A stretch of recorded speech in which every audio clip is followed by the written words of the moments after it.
বলবো, টিনের চালে যখন বৃষ্টি পড়ে তখন যে একটা মনের মধ্যে একটা আনন্দ ফিল হয়। হ্যাঁ ঠিক।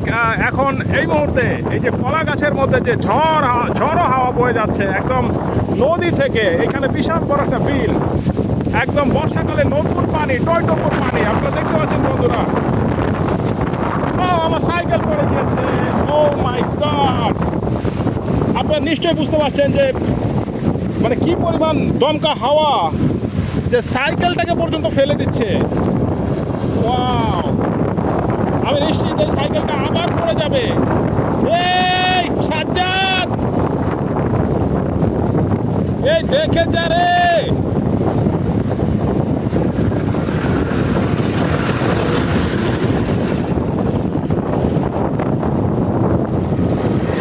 সাইকেলটাকে ফেলে দিল, কি পরিমাণ বাতাসের তীব্রতা,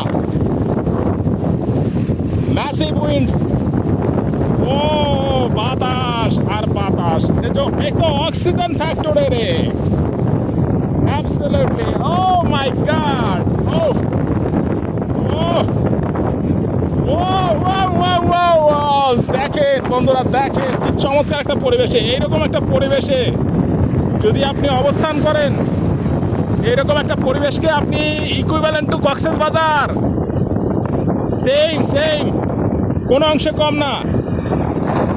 কক্সবাজার যেতে হলে আপনাকে একটা বাজেট নিয়ে যেতে হবে 20-25 হাজার।